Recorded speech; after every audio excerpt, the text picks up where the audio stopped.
Hi and welcome to Cycles of Life podcast. My name is Jana and I'm a certified life coach, trainer and human resource professional and very much a self-development enthusiast. This podcast is about our ever-changing life because it's never just a simple straight line. It doesn't always have predictable patterns and turns. Everything around us is a collection of repeating and evolving cycles. So this podcast attempts to explore the nuance of life. I will be sharing thoughts and stories based on my self-exploration and work as a life coach, but also interviews with inspiring people. Hi everyone, welcome back to podcast. So today I'm interviewing somebody who actually I know very well, so I'm very excited by this interview. I'm talking to Anna Jenkin, who is a nutritionist, but she will explain her official title. But I just thought it would be good to preempt the conversation saying, actually, we've been friends for a very long time. So we've known each other for majority of our adult life, I would say. So hi, Anna, how are you doing? Hello, hi. Thank you so much for having me on the podcast. Very exciting. Doing really well. And like you said, yeah, so I'm so glad we're finally doing this. I think we have a long history. We've known each other from university and back in Scotland. So yeah, exciting to finally be talking about our new passions. Yeah, exactly. How would you like to introduce yourself? Because I don't know how you want to call yourself. Yeah, so I am a registered nutritional therapist, and I specialize in all things women's health, so hormone health, but I'm just generally passionate about helping people get the basics right, because I think that sometimes it's the most simple things that getting them right helps us get on the right track with health. Do you want me to talk about my journey and how I got? Yeah, let's go for it. I was going to ask you. Go in. Yeah. Great. So as you know, when we met at university, I was studying something completely unrelated. So I did business with marketing at the time, and I wasn't 100% sure what I wanted to do with my life, and felt like the right fit with the right prospects back then. And following that, I moved to London. And I worked in corporate environment for 10 years. So, and that was really cool. I think looking back, I had some amazing managers, amazing leaders in the business that taught me so much. But I think just like many of us, London life can be so hectic, as you know.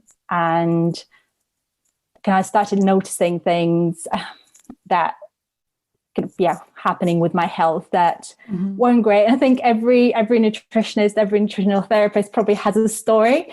Mine isn't that like straightforward, but I noticed I didn't realize it was hormonal imbalances back then, but sometimes I'd be just completely burnt out at the weekends and I'd be just happy to stay in bed for literally 2 days following a busy week. I can't remember, we were probably hanging out back then and you're like, oh, where's Anna? She's just locking herself away. I was the same, so exactly. I was quite happy chilling as well.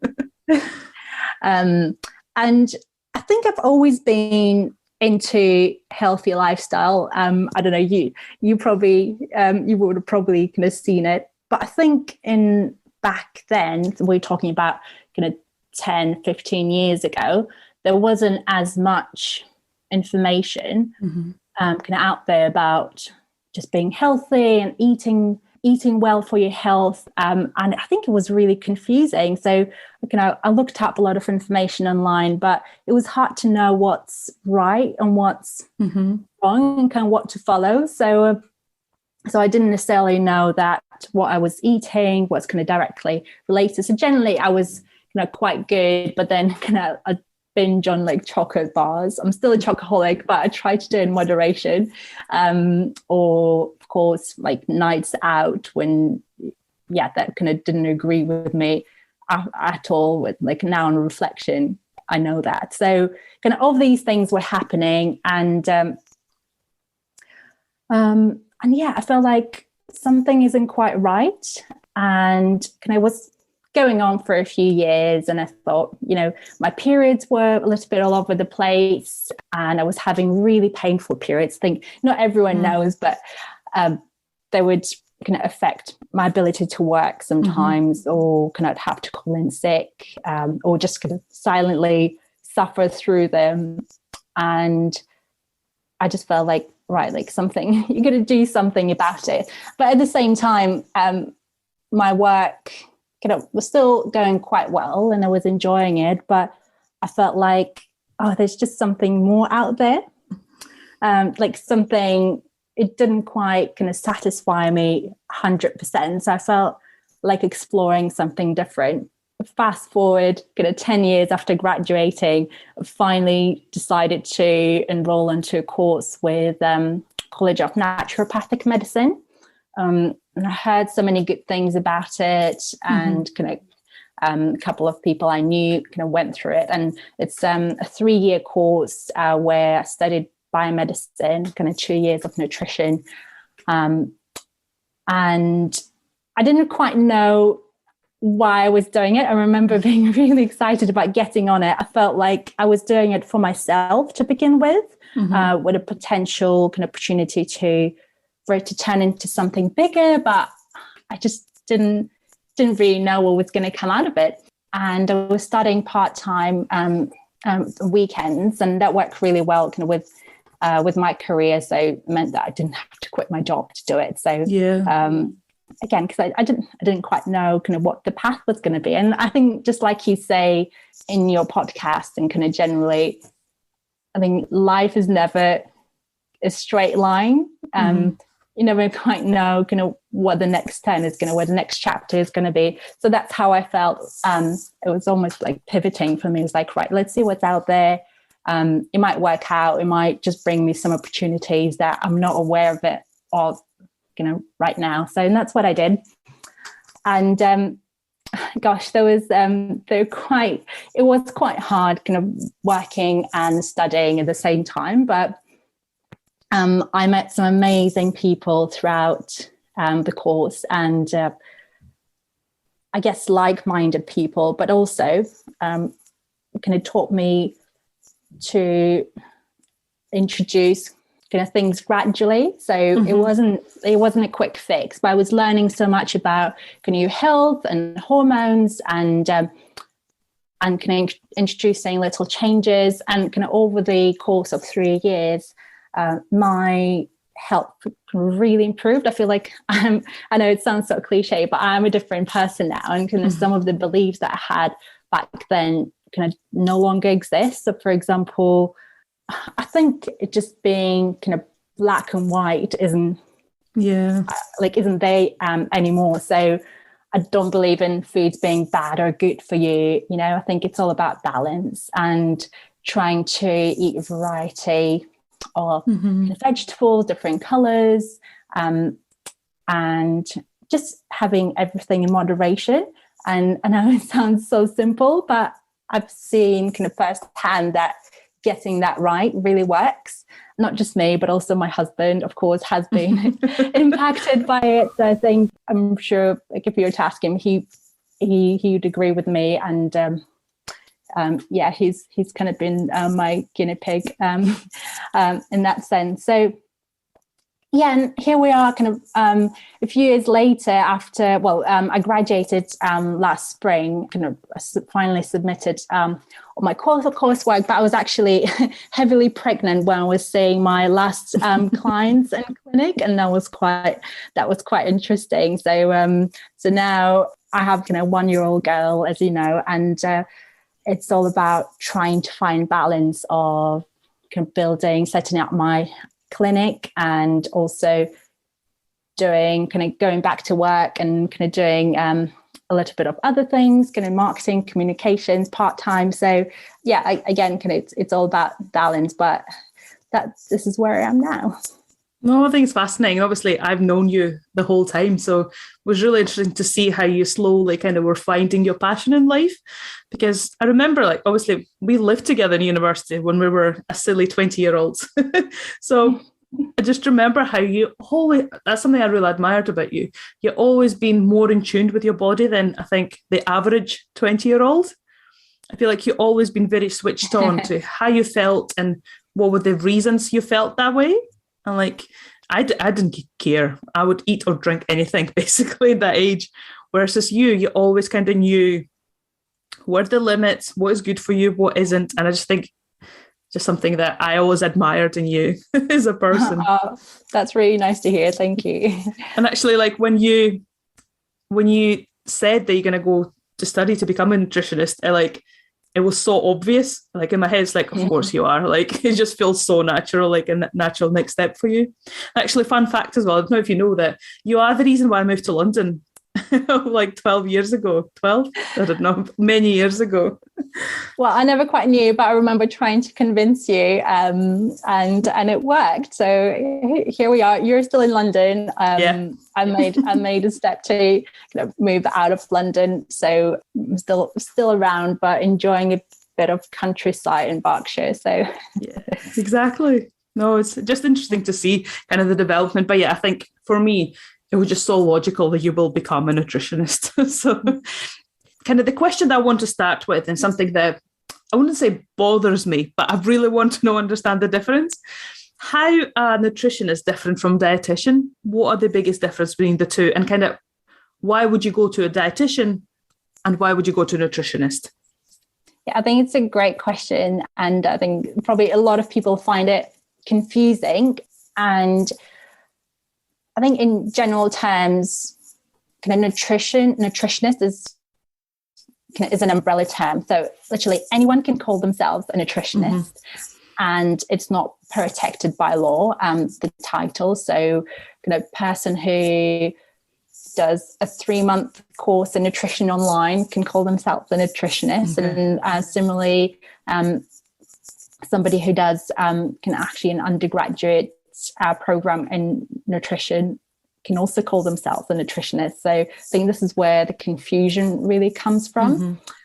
So the only title that is protected by law is dietitian. So they go kind of through quite rigorous training, and kind of in contrast to nutritionist or nutritional therapist like myself, that kind of they mainly work in the NHS or kind of private clinics, and they are trained to deal with really complex clinical conditions such as kind of eating disorders like malnutrition, kidney failure, bowel disorders. So kind of you might see dietitian in hospital settings. It doesn't stop them from doing kind of seeing people one-to-one kind of in kind of more private setting, or kind of giving advice on kind of general nutrition, but kind of they trained in both. And I think that's in my understanding, that's the biggest difference. And then you have kind of nutritionists and nutritional therapists. Again, kind of so confusing, like why there's so many terms.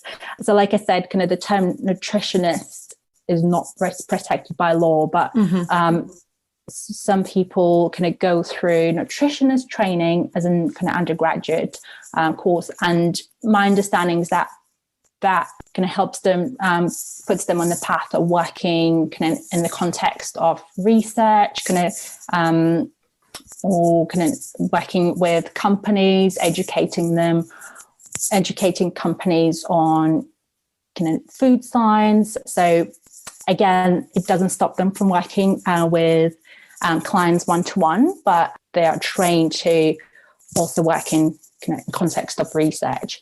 And then finally, like nutritional therapist. And there are many other titles, I think, out there, but I think these are kind of the key ones. Again, the term is not protected by law. However, there are kind of various councils that nutritional therapists can register with to demonstrate that they have been through training and kind of are still kind of keeping their continuous education up to date. So kind of getting CPD points and are training, kind of and are working in the framework that is kind of aligned with these membership bodies, such as, so for example, I'm a member of BANT, which is British Association for Nutrition and Lifestyle Medicine, and to be able to be called a registered nutritional therapist, can also need to be registered with Complementary and Natural Healthcare Council, CNHC.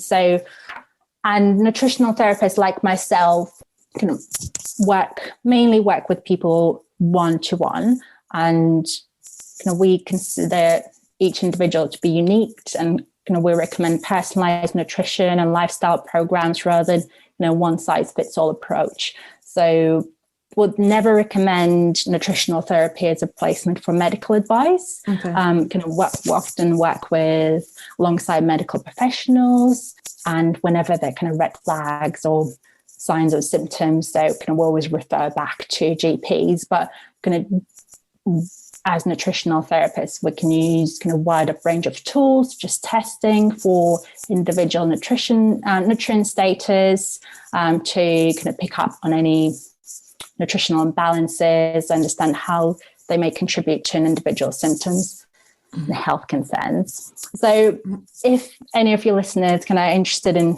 seeing a nutritionist or nutritional therapist, I would just highly recommend, or dietitian, of course, I would highly recommend just doing a bit of homework and a bit of research, just to make sure that the person they're seeing has undergone training, and that they're registered with, if it's a dietitian, of course, there will be, it'll be a bit more straightforward, but I think with nutritionists, just checking that they're registered with bodies like AFN or BANT or CNHC. Cool. There are a few more out there, so I haven't listed all of them, but I think the key message is to do your research before going and seeing a nutritionist or a nutritional therapist. Do you know, I think that was a really good answer, because it's actually a lot of parallels with coaching industry as well. It's the same. So coaching is not protected by anything. So anyone can call themselves a coach. But if you talk about counsellors or therapists, that's the difference. It's the same. So they are trained, the medical professionals, or psychologists, versus coaching. Anyone could be a coach. That's why if you do want to work with a coach, you need to make sure that you do your homework, as you said, and actually know that that person has done some training and they know what they're doing. Sounds very similar. Yeah, it's interesting, because I think these industries are quite new, and I'm hoping that with time, legislation will catch up with it. But True. I think it's quite difficult to create a set of rules and regulations so quickly. So I think let's give it 10, 20 years, and I hope that it will be a lot more straightforward for potential clients. No, absolutely. So what are the most common reasons why do people come to a nutritionist? What are the most common concerns or complaints that people come to you? Yeah, so as I like to call myself, I'm basically a registered nutritional therapist. Which means that I can see people with various symptoms, help them with various symptoms, many conditions. So it could literally be anything from gut issues like constipation, diarrhea, indigestion. But then we also work with people with more chronic illnesses like IBD, irritable bowel disorders, or irritable bowel syndrome. The list is really long, like asthma, fatigue, bloating, certain psychological disorders. Like I said, my passion is in women's health and hormones. So I will my ideal client is somebody who's possibly suffering with migraines, unexplained migraines, or painful periods, or irritability to the point where it could be affecting their life. So I think that's where I can really help people. Amazing. No, absolutely. I think it's a lot of us can relate to this. So yeah, no, it's great. So I thought, it'd be very helpful if we do some myth busting, because there's so many myths, and kind of you touched on that as well earlier, that there's so much information about food. And like, I've read a lot of books, I've listened to a lot of podcasts, a lot of YouTube videos and stuff, but I still don't really understand what is happening. So it'd be really good to break down some of the most common ones, or the ones that cause us the most amount of issues because we believe in them. So yeah, absolutely. Yep. So shall I just call out the myth and then you'll tell me what is wrong with that, basically? Perfect. Sounds good. Let's go. Cool. So the first one is you need to detox regularly. Oh, it's my favorite one. So that's, as you say, yeah, absolutely not true. I think we have, like, our bodies are amazing. Like, we have all these organs that can help us detoxify naturally, and liver is the main detoxifying organ. So and when we talk about toxins, there are kind of two different kinds. There are toxins from the external environment, such as like anything, like any chemicals, like from cleaning products, even your makeup, cosmetic. I mean, living in London, there's lots of pollution. So I think some cyclists, if there are any cyclists out there, you probably know that going to drive while cycling into, or like back, like into the office, can be linked to kind of fatigue and headaches. I think there's so many kind of external pollutants, but also there are like internal toxins that your body makes, such as like lactic acid. When we go to the toilet, that's that's also like body excreting. So I think when we talk about like detoxing, a lot of people think about external toxins that we ingest, or kind of whether it's through eating or breathing or kind of through our skin. And yeah, the most important thing that you can do to help your body rid of toxins is looking after your body, drinking enough water, getting enough sleep, eating enough protein, because it's really important to kind of for your liver. Not eating too much fat, not eating too much sugar, alcohol. I mean, like, these probably sound so basic, but these are all the kind of building blocks that your body needs to be able to detoxify naturally. So yeah, so I don't think, I mean, we're recording it, it's early 2022, and I think some people might be coming out of kind of some detox programs. I think, yeah, there's absolutely no need to have one, as long as you support your body to do what it does best. Yeah, because when I think about detox, the first thing that pops into my head is those juice cleanses that were really popular. Like, I've never done one because it just always sounded a bit rubbish to me. But do they do anything, like, when you just drink juice for 7 days straight? I mean, some people really kind of believe in them. My school of kind of, I'm not a big supporter of anything too extreme. You know, I believe in moderation and kind of getting people on a track where they introduce habits that can be kind of sustained long term. And to me, these juice programs are quite restrictive. So because you're cutting out some of the food groups, so you're cutting out fat, you're cutting out protein if it's just going to juice for 10 days. So there are some benefits to it. So some of the herbs or some of the vegetables that might be used in a juice can be supporting to the liver. But in my opinion, I would not encourage my clients to get on a juice cleanse. Cool. It's good to hear. And actually that kind of comes into next myth as well. So around superfoods, that eating superfoods automatically improve your health. What are your thoughts on that? I absolutely love this, because I think if you go, I don't know if you remember, but I think about 10 years ago, it was all about superfoods, wasn't it? Like, you go into like Holland Barrett, then I was like, all right, what is it this month? Is it like goji berries or spirulina? There was always something new around. I think people are beginning to just to be a bit more conscious of it now. And I do believe in kind of superfoods, as there are certain foods that are really kind of packed with nutrients more than others. So goji berries, why are they so popular, and why were they so popular at the time, for example? So because they're packed with vitamin C. But they're not going to do anything kind of in isolation. So if you were to eat goji berries for breakfast, lunch and dinner, you're only going to cause trouble. So you're not going to do any good to your body. So again, it kind of goes back to keeping everything in moderation and focusing on nutrient-rich foods. And actually, I think some of the kind of understated superfoods are kind of out there. They are so affordable. They're on kind of supermarket shelves that you probably might not even look at, such as garlic. Olive oil, I think, is a superfood, so it can be anti-inflammatory.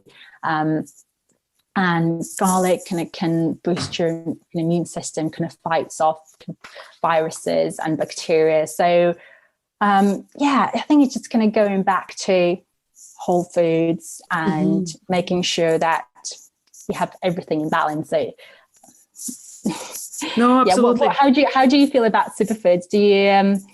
I think my personal opinion is that a lot of them are just a marketing trick. It's just people jumping on a bandwagon, trying to make people pay a lot of money for something they don't actually need. That's how I feel about it. I mean, I do use some of the superfoods, if you like to call them that way, but it's just like, some of them are not that nice as well. Some things that people like keep saying that everyone should be consuming, actually, not such nice things. And I think it's so personal as well. So like, wherever our bodies need will differ.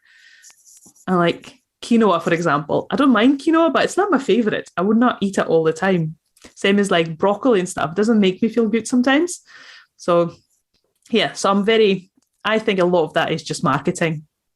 Yeah, I agree with you. I think you have a very sensible approach to it, just kind of being aware of some of the foods that are nutrient dense and kind of potentially good for you, but kind of doing a bit of research, listening to your body, saying kind of what's right for you, kind of what works and what doesn't. No, absolutely. Let's jump to the next one. So next one is, again, controversial. The bread is bad for you.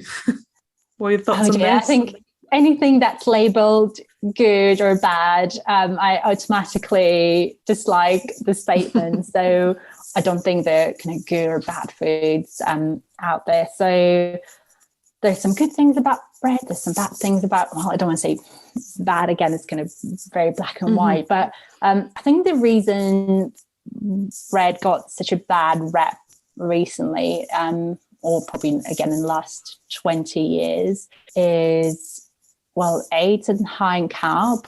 So again, if you're just having toast for breakfast on its own, it's not the most kind of varied breakfast. So you might want to add some like fat and protein to it. So again, it's about keeping things in balance.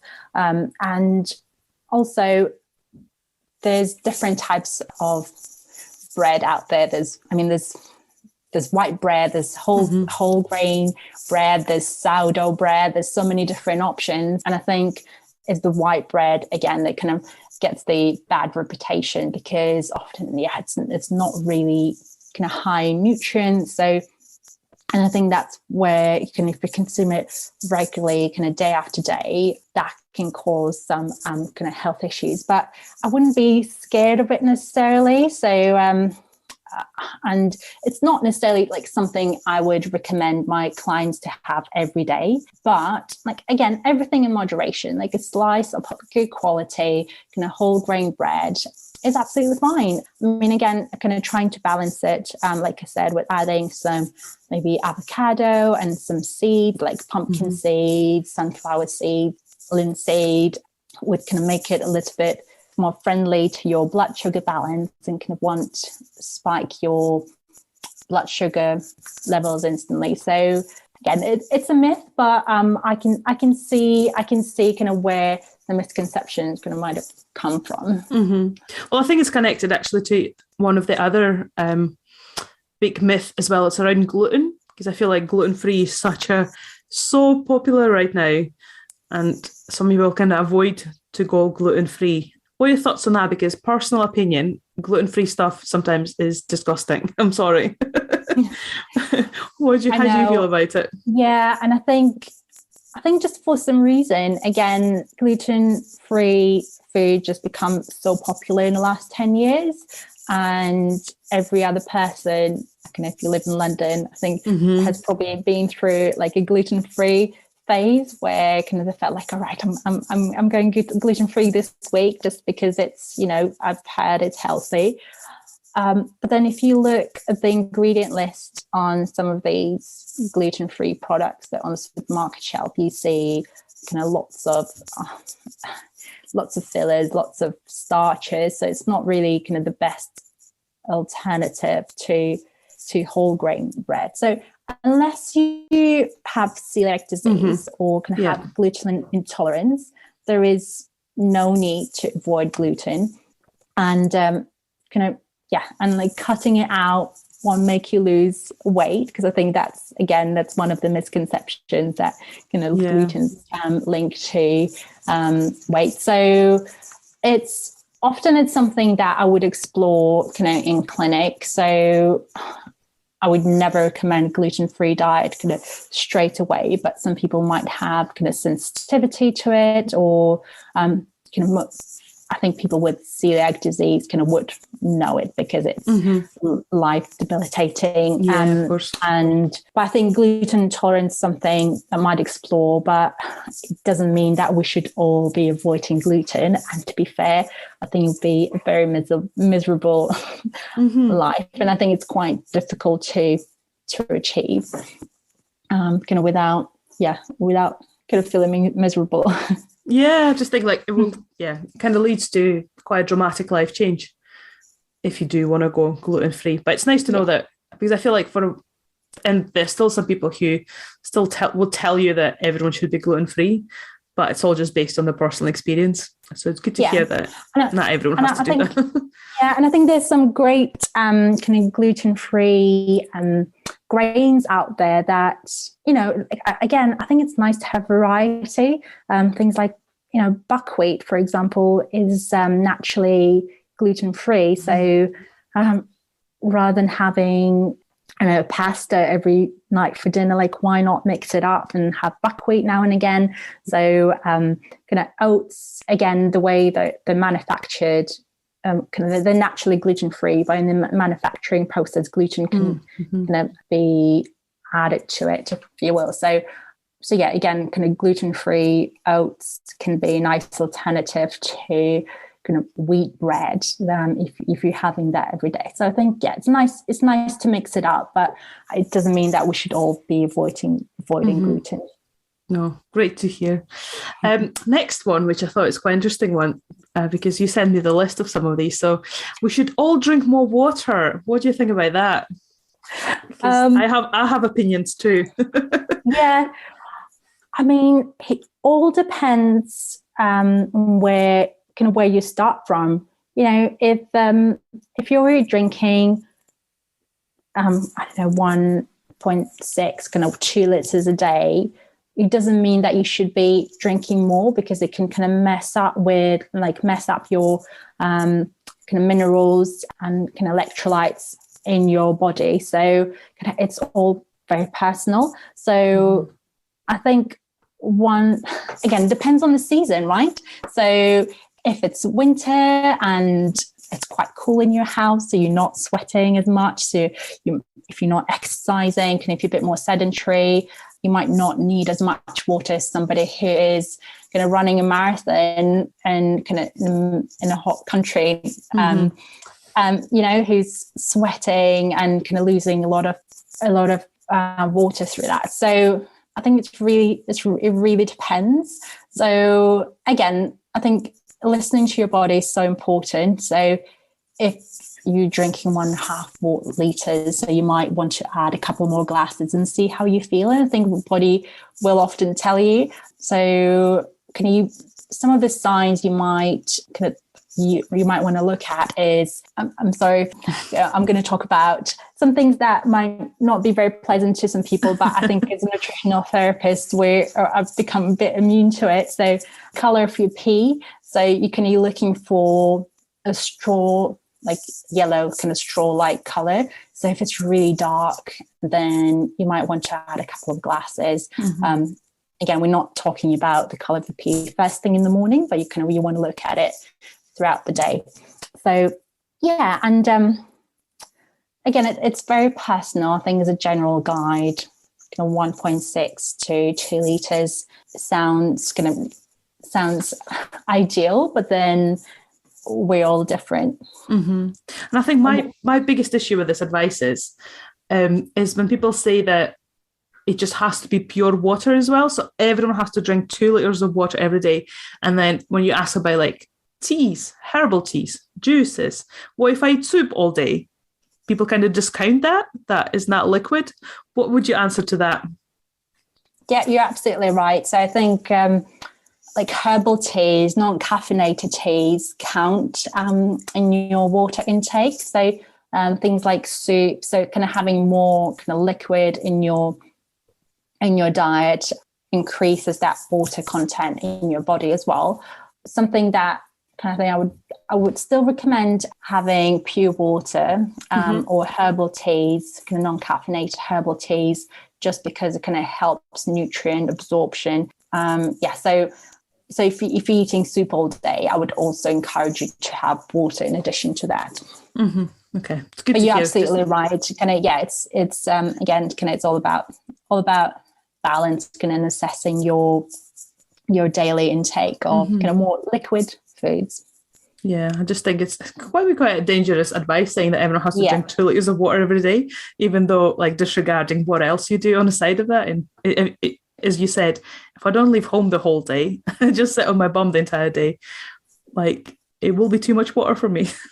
Yeah, and I think people might want to look out for kind of other sides of dehydration, like headaches, dry mouth, and kind of, I think like bloating can be linked to dehydration in some people. So yeah, just kind of checking in with yourself and saying, okay, is something not quite right? And maybe just trying to add a little bit more. If it doesn't work, take it out. Cool. Listen, I feel like we can be chatting for a very long time. I feel I need to slowly start to drop down. I'm just getting a free advice basically from nutritionists in a very selfish way. But I thought what would be good to finish up with is talk about how to actually make those changes, because that's the hardest thing, is it? Like, we know the advice, we know what we should be doing, but like, what can help us to make us stick, I suppose, those changes, those habits? What would your advice be? I love this question because you're absolutely right. I think if you're not ready to make a change, then, I think there's kind of 2 different scenarios here that I want to talk about. That if you're not ready to make a change, or if somebody else kind of forces you to make a change to your diet or your lifestyle, then you're just lacking that motivation, and it's really, really hard to do so. But equally, you might have the best intention to start a new month, a new week from being really good, the term that a lot of people use. But if these changes are not sustainable and you're not being realistic about how they're going to fit into your lifestyle, and you're surrounded by temptations, I think it's not always going to work. So my advice would be to really tune in with yourself and ask a questions. Why is it important to me? So why do I want to make this change? And that will be your motivation, and that's something you might want to take a note of in your in your phone, and you might want to turn to in difficult moments, right? So when you're not feeling motivated, and hopefully that will bring you back to to where you're coming from. So some people, it might be something like getting their health back on track, or getting rid of some of the symptoms they're suffering with, pains, not sleeping well. So you might want to set an intention. If you want to sleep better, you want to get rid of menstrual pain, something like that.